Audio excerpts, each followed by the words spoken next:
오늘 말씀은 베드로전서 1장 17절로부터 25절까지 말씀입니다. 우리 함께 읽겠습니다. 외모로 보시지 않고 각 사람의 행위대로 판단하시는 자를 너희가 아버지라 부른즉 너희의 나그네로 있을 때를 두려움으로 지내라. 너희가 알거니와 너희 조상의 유전한 망령된 행실에서 구속된 것은 은이나 금같이 없어질 것으로 한 것이 아니요 오직 흠없고 점없는 어린 양 같은 그리스도의 보배로운 피로 한 것이니라.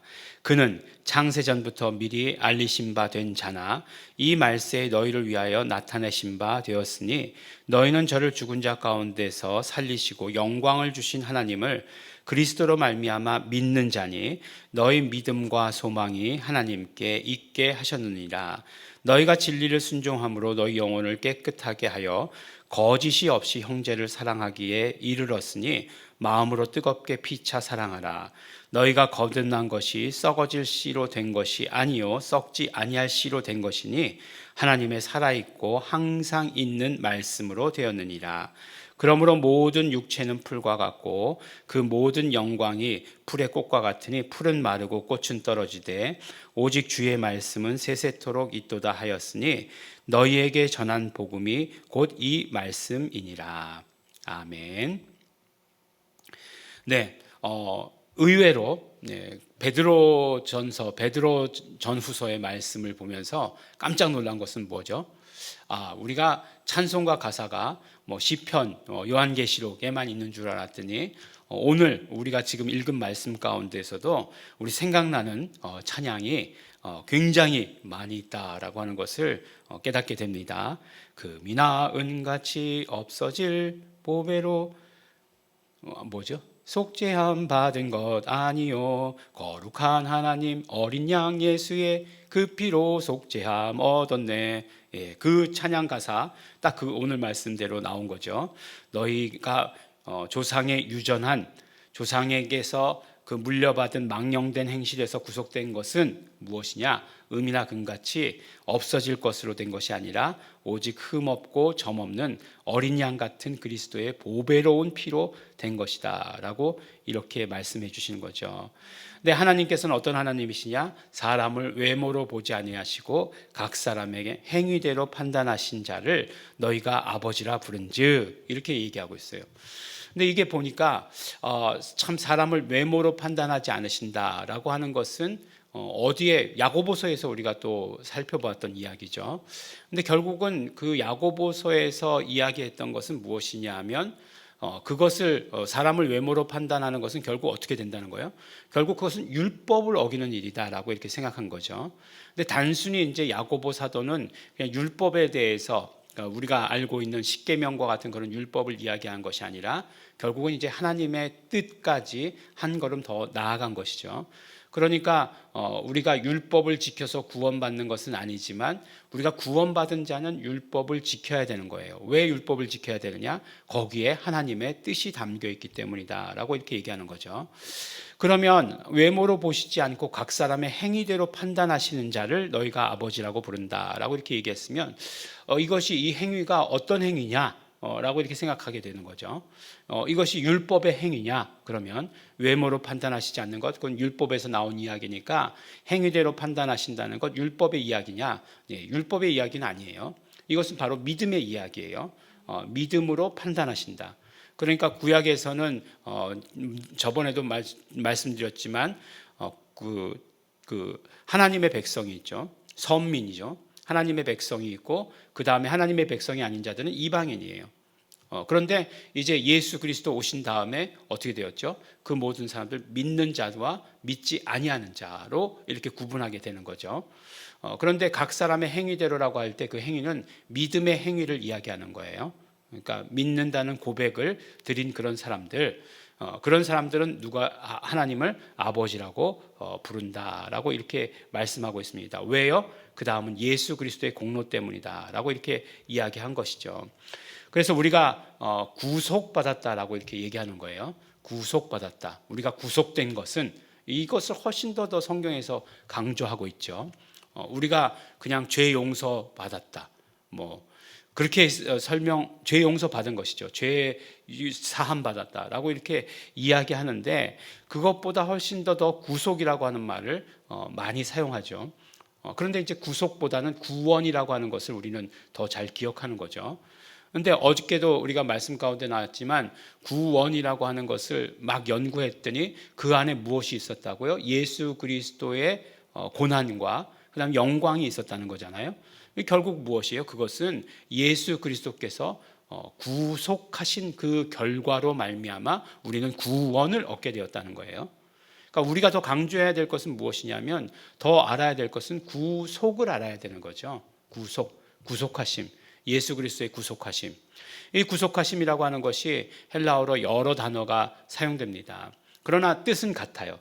그러니까 뜻이 세 가지가 다 동일하다 그런 것이 아니라, 한 가지 통일된 것이 있는데, 그것이 무엇이냐면 값을 치르셨다는 것이, 값을 치르셨다. 그러니까 돈을 냈다라고 하는 것과 마찬가지예요. 그런데 이제 그 값이라고 하는 것이 이제 그 하나님께서 정하신 값이어야 되는데, 그것이 무엇이냐? 피다, 목숨이다라고 이렇게 말씀해 주시는 거예요. 우리가 어디가 구속되면, 우리 잘못해서 구속되면 보석금이라는 것이 있어서 보석금을 내면 풀려나는 그런 제도가 있어요. 모든 죄에 대해서 다 그렇다는 건 아니지만, 그런 것과 마찬가지로 예수 그리스도께서 피로 값을 치러 주셨더니, 그랬더니 우리가 어떻게 돼요? 우리가 곧 구원, 죄 사함을 얻게 되었다라고 이렇게 이야기하는 거죠. 그러니까 그 죄에 대해서 값을 치르니까 우리는 죄에 대해서 자유하게 되는 거예요. 이 관계를 우리가 언제나 잘 알고 있어야 되는 것이에요. 그런데 은이나 금 같은 것으로 치른 것이 아니라는 거예요. 무엇으로 치렀느냐? 흠없고 점없는 어린 양 같은 그리스도의 보배 피로, 보배로운 피로 된 것이다. 그래서 주의 보혈 이렇게 얘기하잖아요. 주의 보배로운 피 이렇게 얘기하는 것처럼 그리스도의 보배로운 피로 한 것이다 라고 이렇게 이야기하고 있어요. 그는 누구를 말씀하는 걸까요? 예수 그리스도는 창세전부터 미리 알리신 바 되었고, 말세의 마지막 때에 우리를 위해 나타나셨다라고 이렇게 얘기합니다. 말세라고 하는 것, 언제서부터 말세죠? 예수님 다시 오신 그때부터가 말세예요. 그다음에 이제 예수님 다시 오시는 그날은 종말인 거죠. 종말. 그렇게 얘기하고 있는 것입니다. 그래서 우리가 너희는 저를 죽은 자 가운데 살리시고 영광을 주신 하나님을 그리스도로 말미암아 믿는 자다라고 이렇게 얘기하고 있어요. 그러니까 하나님께 가는 길이 여러 길이 있지 않겠습니까? 불교를 통해서도 갈 수 있고, 그 다음에 이슬람교를 통해서도 갈 수 있고, 유대교를 통해서도 갈 수 있지 않습니까? 하나님이라고 하는 분은 모든 적어도 세 가지 종교 이상의 하나님 아니십니까? 그렇게 이야기하는 사람들이 있어요. 그렇죠? 유대교의 하나님, 그 다음에 이슬람교의 하나님, 기독교의 하나님 다를까요? 다르지 않아요. 같습니다. 같아요. 그런데 그럼 뭐냐? 베드로가 이야기하는 대로, 그러나 우리가 예수 그리스도로 하지 아니하고는 그 하나님께 나아갈 수 없다라고 말씀하셨기 때문에 우리는 예수 그리스도를 믿는 거예요. 예수 그리스도를 믿는 거예요. 그래서 예수 그리스도께서 죽으시고 피 흘리셨기 때문에 그 모든 사람들을 다 위해서 피 흘리신 것은 맞아요. 그런데 그것을 믿는 자들만이 하나님께 나아갈 수 있다. 하나님을 아버지라고 부를 수 있다라고 이렇게 말씀해 주시고 계시는 것입니다. 그러니까 구원이 어떻게 된 것인지를 예수 그리스도를 통해서 우리에게 이루어진 것임을 말씀해 주시고 계시고, 우리가 그러므로 하나님께 나아갈 수 있는 것은 오직 예수 그리스도를 통해서이다라고 이렇게 말씀해 주시고 계시는 것이에요. 우리가 이걸 분명하게 알고 믿어야 되는 거예요. 그래야 혼란이 없습니다. 많은 사람들이 좋은 게 좋은 거다 그러면 좋은 거라고 생각해요. 그 다음에 포용력이 커야 좋은 거다라고 이렇게 생각해요. 너희들 왜 이렇게 편협하냐라고 이렇게 이야기합니다. 우리는 편협한 것이 아니에요. 편협한 것이 아니라 오직 성경의 말씀을 따르는 자들입니다. 성경의 말씀을 따르는 것을 가지고 편협하다 그렇게 얘기할 수 없어요. 자기가 믿는 종교를 따르는 것을 가지고 편협하다 그렇게 얘기할 수 없어요.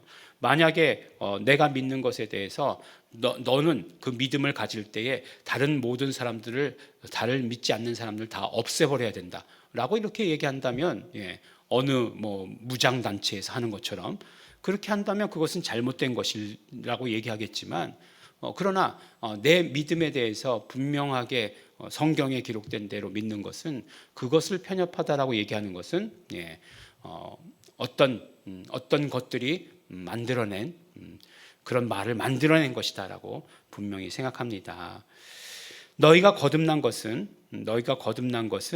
썩어질 씨로 된 것이 아니요 썩지 아니할 씨로 된 것이다라고 이렇게 얘기하고 있어요.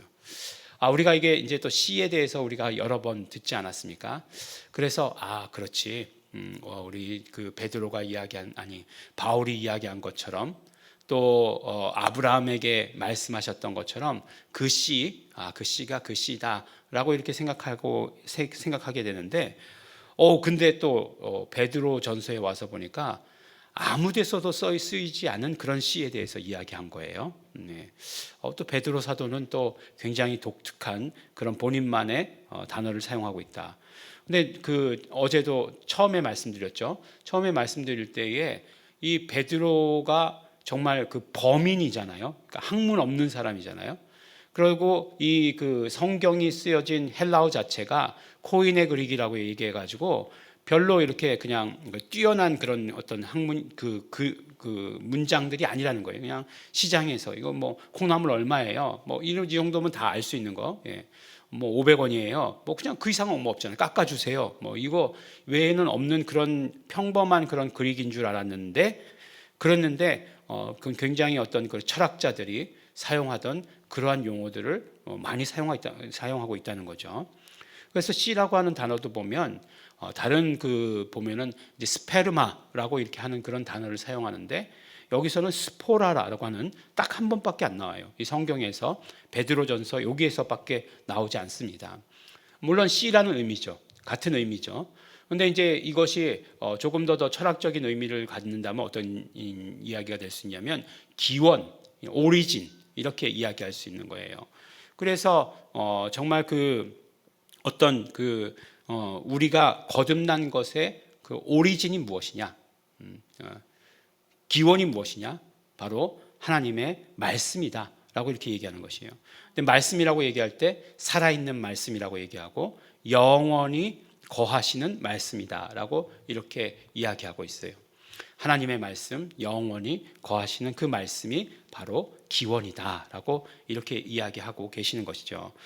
그래서 결국은 우리가 정말 그 구속받은 것, 그 다음에 예수 그리스도로 말미암았는데 그 예수 그리스도의 기원, 언제요? 창세전부터라고 하는 거예요. 창세전부터, 영원전부터라고 하는 거죠. 단순히 그냥 창세 바로 전이 아니라 영원전부터라고 하는 것이에요.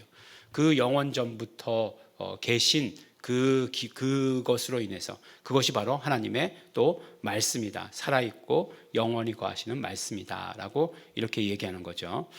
사실 이제 여기서 이제 또 로고스에 대해서 더 이야기하면 오늘 또 끝이 또 한도 없죠. 그러니까 거기까지는 말씀드리지 않겠지만 그 말씀이다라고 이렇게 얘기하는 거죠. 그러므로 우리 모든 육체는 풀과 같고 이사야 선지자의 말씀이죠. 영광의 풀이 꽃과 같으니 풀은 마르고 꽃은 떨어지되 오직 주의 말씀은 세세토록 있도다. 너희에게 전한 복음이 곧 이 말씀이다. 세세토록 있는 이 말씀이다라고 이렇게 이야기해 주시고 계시는 것입니다. 네, 갑자기 우리 베드로 전서 후서가 깊이가 달라지게 느껴지시죠? 오늘도 정말 예수 그리스도로 말미암아 예수 그리스도의 그 공로로 말미암아 우리가 하나님께 나아갈 수 있다는 것, 우리 담대히 나아갈 수 있게 됐다는 것, 그분은 누구시냐? 영원히 썩지 아니하실 씨고 그 다음에 영원 전부터 존재하시던 그리고 영원 전부터 하나님과 함께 살아계시고 영원히 거하시는 그러한 분이시다라고 하는 사실을 깨달으시면서 우리가 가지고 있는 것, 우리가 바른 그 말씀이 그것이다. 우리가 가진 예수가 그분이다라고 하는 사실을 기억하시는 우리 모든 성도 여러분 되시기를 예수 이름으로 축원합니다. 기도하겠습니다. 하나님 아버지 감사합니다. 오늘도 우리에게 말씀 주셔서 너무나 감사하고 감사합니다. 우리 예수님 누구이신지, 예수님 그 공로가 무엇인지 더 알게 하여 주셔서 감사합니다. 우리가 아는 만큼 우리의 은혜의 분량이 차고 넘치게 하여 주시옵소서. 성령님 함께 하여 주시옵소서. 감사드립니다. 예수님 이름으로 기도드렸습니다. 아멘. 그러므로 우리는 오직 예수 그리스도 피 공로 의지하기를 원합니다. 우리는 예수 공로 의지해서 하나님께 담대히 나아갈 수 있도록 되기를 원합니다. 우리에게 그 영원한 말씀, 언제나 계시는 말씀, 하나님의 말씀 되게 하여 주시옵소서. 성령님 함께 하여 주시옵소서. 다 같이 통성으로 기도하시겠습니다.